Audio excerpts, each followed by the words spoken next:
Hey everyone, welcome to another episode of the Sway Vibe coding session.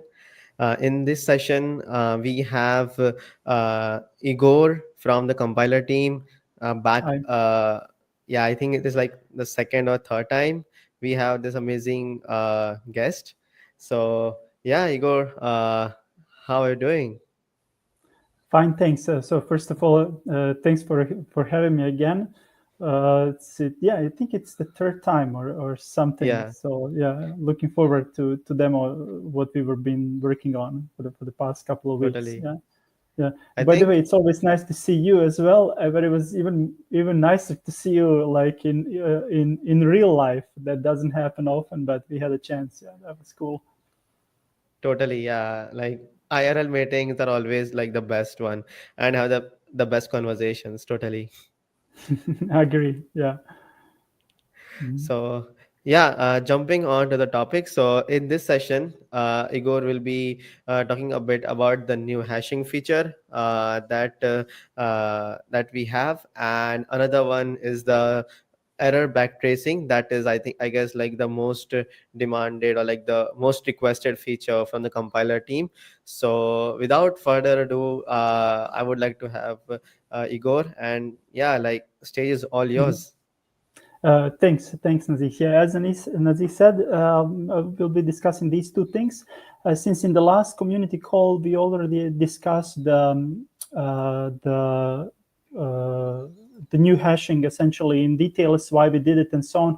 Today is more like we want to repeat it and just show you that that you were cautious and that you were aware that right now that feature is turned on. So I'll start presenting my screen. Let me just do it. And for this, I have just a small demo called new hashing Mhm. demo, where I'm using like different hashing functions or like a storage map and so on. Just to remind you what the breaking change is, we changed the way how we hash collections like arrays, like Mhm. strings or vectors and so on. And or to remind you always, whenever we have a breaking change, we also support migrations. So the first thing I would suggest you always to essentially go to the latest fork version before the breaking change version. And in this particular case, this is the version 69.6. That one contains the migrations which will help you essentially to better understand the breaking change, first of all, and then also to migrate your code. So for example, if I now start fork migrate on this particular version and just go for show to see what kind of uh, breaking changes we have, here you will see that it was only one and that the breaking change feature was the new hashing. Detail informations are under this link. Last time we discussed it in detail, so I will not be opening it now. What the important thing is that you have a migration step which is helping you, which tells you that you should review the Mhm. usages of a storage map and hashing functions. And if you run then fork migrate on your particular project, which is the check, yeah, this case, the fork migrate will essentially analyze your code and give you information and hints if there are things where you should take a look at. And in this example, I'm putting this, for example, that STRs are affected, arrays are affected. This particular migration goes in quite some depth and will find things which maybe you could skip while looking at the code. So it's very helpful, but still it's not Mhm. comprehensive. So there is this, like bold and red a warning at the end saying review all the storage access and hashing patterns in your code, because we've inspected the real life code and we've seen situations like teams using pre-computed hashes and similar. We decided not to put warnings for these kind of things because it would be way too many noise and way too many false positives, very Yeah. likely. But I think all of you know if you are doing something, let's say, very specific with hashing, it's something you as team knows. Yeah. So, Nazih, I don't know if you as a DevRel see something still worth mentioning. From my side, I was more or less just wanted to, like put it once again and Yeah. make the devs cautious about it. Yeah, I think that's pretty much quite useful. But just like for some people who like wondering what fork migrate is, so fork migrate is like the CLI tool that helps you to migrate your project from the previous version to the next breaking change version, and basically you can decide whether you want to migrate it to the next version or not. And alongside that, it will also provide you with the step-by-step process of the migration, so that you can just like follow the migration guide and seamlessly migrate your project to the next breaking version. So yeah. Yeah, exactly. Maybe just a bit of an you can always try it with fork migrate, and you will see like Yes. it's easy to use. Show will tell you what are the breaking changes, and we are keeping the tool up to date. So this is the place to start if you want to see like what's breaking. This is definitely the place to start. Check will just tell you if you have some things breaking in your code, and run will actually help you to migrate the project, and will actually change the code for you if it's possible. In this particular breaking change, this was not the case, but we had the breaking changes before when run was literally changing your code. Yeah, so very Yeah, like you helpful. don't have to like do it all manually, just like run the command and it will do it for you. Yeah, exactly. Good. That will be it. So regarding new hashing, oh yeah, maybe just one more thing. If you opt out, so the feature is now turned on, if you realize that you cannot change your existing data, which is outside, that you have to keep the old hashing, but you still want to use the newest compiler and compile your code, when you run for build, you can use no experimental and new hashing, and this will essentially turn the new hashing off and bring you the previous behavior. Yeah, everything is displayed. Yeah. Everything is explained in details in the documentation. So on the link, which you will also see by using fork Yeah. migrate show. Yeah. So basically you can opt out of the experimental feature. Yes. Yeah. Perfect. Good. So the next thing I would love to show you is the so-called ABI backtracing. This is definitely something where what was like, let's say, heavily requested or asked. I have one screenshot here from the Fuels Builders chat when somebody asked this like typical question: a require is failing, but which one? Like, I have usually like quite some of them in the code. Sometimes the message attached to require or the error will be enough that we know. But if you think about the complex projects, require might be failing in some library which isn't yours, which you're using, or you might have, for example, an enum errors where you can have a require which fails with the same error in different parts of the code. So essentially knowing which one fails was already a lot of troubleshooting. And the same thing is with assert and similar functions. I have to say, for us like developers, the language developers, like failing assert, which is just an assert and nothing else, was always Yes. like draining. Like, which one? Because we usually have a lot of them in tests. Like, which one is now failing? And the Yeah. troubleshooting was, commenting them out. And now this all changes. And I want to show you how with the feature called the ABI backtracing. And you will again get literally a backtrace with zero negligible on-chain cost. So let me show you what I have here, some like a small demo project where I have a contract which is calling some function, and then function is calling some check number, and check number is coming from some other library. And if you take a look how like check number looks like, there are just 3 asserts in it. You can imagine exactly the same thing with requires, but what's happening, will pass some number, and one of the assert with fails. And as said, like up to now, we were like, okay, which one is failing? We would just get this message and assert whichever has failed. Yeah. with this new feature, we are getting actually completely different experience. So for the demo purposes, I have here one failing test, and the test is like intentionally failing so that you can get a feeling for the feature and the backtrace and so on. So let me go here. So essentially, if I now Sorry to cut you off. Yes. Could you zoom in a bit to increase the font size? Yes, of course. Just a second. Thank you. Is it fine? Yeah, perfect. Yeah. Thanks. So I'm calling fork test, and what you will see right now, very interesting.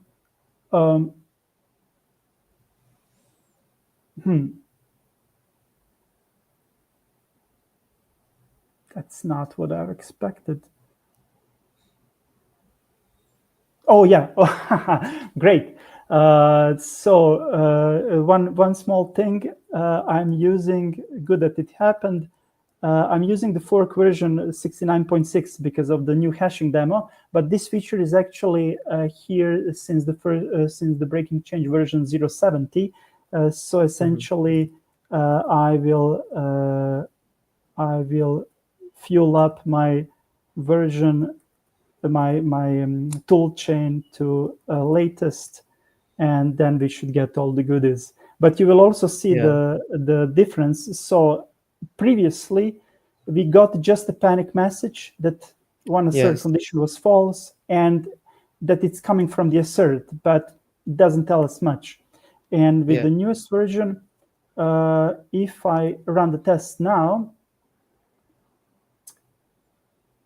you will get a completely different output.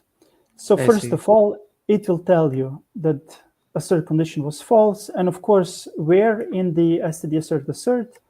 But the nice thing comes here with the backtrace. So essentially, you will see that the assert was called in the check number, exactly where, which was called in additional function, which was in the end call in the contract. So you have a complete backtrace. It's not only where it failed, but literally why and what was the chain going through to that point. And if you take a look on this, like, which one is it? It's in the line 6. I'm now curious. And if I go there, you will actually see that the last one has failed. Yeah, the number was 6, so it passes the first 2, but doesn't pass the third one. So essentially, for troubleshooting, this is now a completely new and different experience. So having the backtrace, which tells you exactly where it failed and why. The interesting thing is, the question is, what's the cost of this? Like, how can we provide backtrace? Like, what's going on chain? Are we tracking something and so on?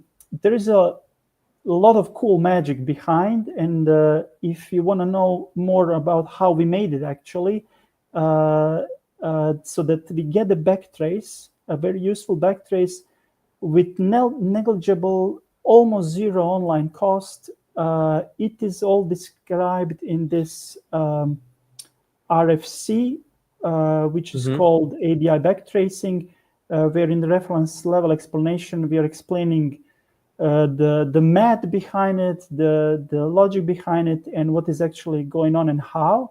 I will not go into that detail. This is for those of you who are like, how this works.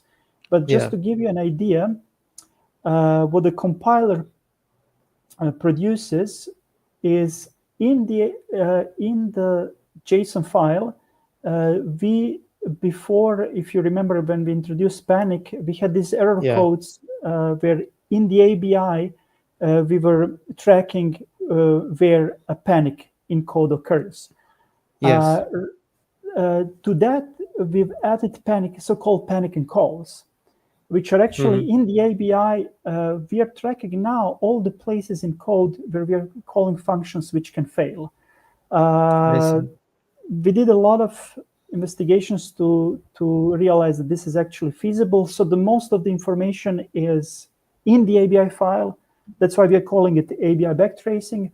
And the on-chain cost is negligible, literally, like shifting some zeros and ones with the shift and a bit of bitwise arithmetics on U64s very trivial. But you as a developer still have a chance to actually tune this and opt in and out. So how that works, what you've seen here is a complete backtrace to the assert, and I'm running fork test in a debug mode. The interesting thing is what's going to happen if I run it in a release mode. Okay. Let us do it. So what you will see now is that the backtrace is actually shrinked to just one, to just one step behind, which tells you where the assert was called. Yes. Why this? Well, by default, we said in the debug mode, you get the whole information. In the release mode, this is usually already more than enough for troubleshooting. So you can simply say, just tell me which assert has failed. If you remember, that's that famous question, like which assert has failed, and how we came to it would be good to know, but maybe we don't want to pay for that a bit additional gas. So I guess like we can just remove all the dust in the release mode and just have all the detailed information in the debug mode. I mean, like while debugging locally. Exactly. So debug build by default show you everything, and release will by default show you this, and I will explain how it works. For assert, for example, or require similar functions, will call you the call place. So where were they called? And because we think that this is the very good ratio between a very, very small on-chain cost and very helpful message in case of an issue. However, how can you, as a developer, essentially opt in fully? For example, one can say, well, in the release mode, I also want to have it all. Or somebody can say, in the release mode, I don't want to have it. I don't want to have it at all. To that, there is a build option called backtrace. And I will show you now in the fork toml, I have my own build profile called no trace, where I'm setting backtrace to none, essentially opting out completely. And for example, if I now say build profile, no trace, which is my name, you will see that the compiler will essentially produce the same output that it was before. You will just get a panic in the assert if that's something you want. But other way around, you can say this negligible cost to pay, I'm willing to pay it always for the full backtrace.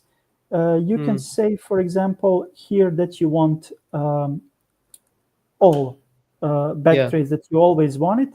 And in this case, for this specific build profile, we will simply get the whole backtrace. Entire backtrace. Yes, so the whole point here is you can choose via build profiles. Now, the interesting thing is how the compiler knows which functions to show and which not, depending on this all, none, and other options. To this, I would say everything is very well documented in the Sway book, in the error handling chapter of the Sway book. So this, what I'm showing now and explaining, you can refer to the documentation, which will explain you also in detail how it works on a couple of nice examples. But the most important thing to remember is, and this is mostly for library writers, so I have my own version of the standard library here, and you will see one interesting thing about the assert. So this is our assert method function, and there is a trace attribute on top of it, says trace always. Compiler respects this trace always and interprets it in the way if the build option is only always, which is the default for the release build. If the backtrace option in the build profile is only always, which is the default for the release build, the function will appear. What we propose and what we expect is that all of these guard functions, you very likely you use only admin from the sway libs, or of course assert or requires. Those will be annotated with the trace always, and in release you will always know where they failed. Yeah, not only that they failed, but also where they failed, and you will be able to set to additionally opt in or out. So this is how with the trace attribute you can hint to the compiler, this is something where I'm not interested in that the panic Yeah, happened here. I want to know where it was called. Yeah. got it. So I guess like it gives the power to the user where they want the backtrace and when they're not. Exactly. And what we expect, first of all, is that library developers start using this together with the panic. Well, we have to say we still didn't roll this out in our standard library. This is the version, my local version, with the change for the demo. This is still like our homework to adapt the standard library using the best practices, which we will also document. There is an open request for comment for that. And also the support in the TypeScript and Rust SDK will also come soon. So you will have this also via tooling. But what we believe in the compiler team is that these defaults, like in debug mode, in the bug build profile, we see all, and in the release, for some of them, like guards, we see where it's called, that this will be already reasonable defaults for most of the developers. Yeah. Got it. So, do you have like an ETA, like when the users can, or like the devs can actually try this feature, like maybe an experimental basis?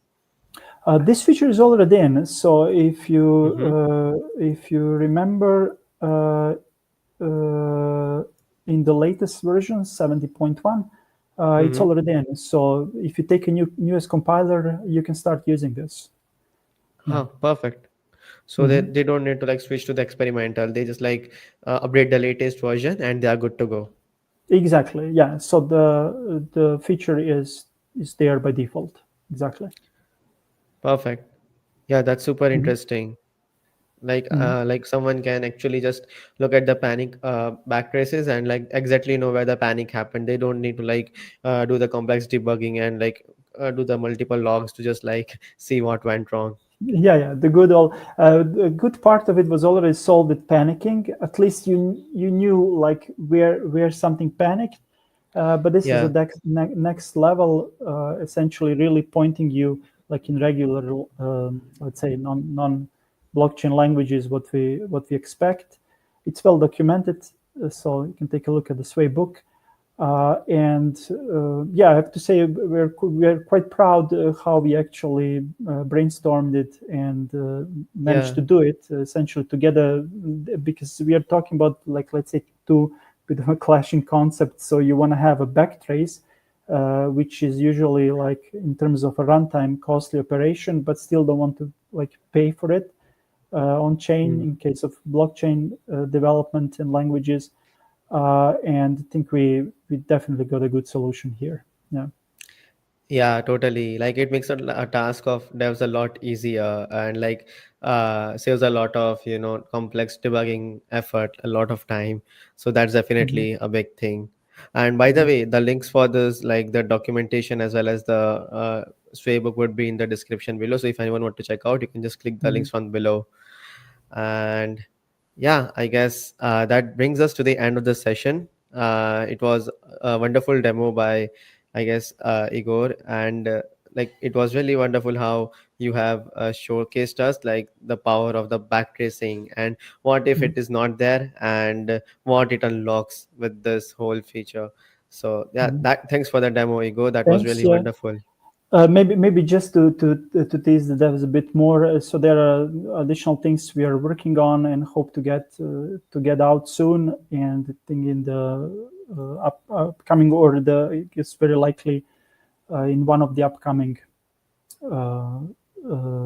community calls and vibe coding sessions, I think we will be able to show some features also which were requested, like const generics. This is something I'm looking forward to. So definitely, like we are bringing more and more things to the language. Yeah. That's amazing. I'm so excited for it. Mhm. Uh, cool. So that brings us to the end of the session. Mhm. Thanks, Igor, for joining us. Thank you so very much for the amazing demo and showcasing all the good features. And in the Thanks for next having me, Nazir. Yeah, community call, always a pleasure. Mhm. yeah, and in the next community call, we are expected to have tooling team with us, which would be showcasing some of the best tooling upgrades and features that we have. So yeah, stay tuned in, and I'll see you in the next one. Bye bye. Bye, everyone. Bye.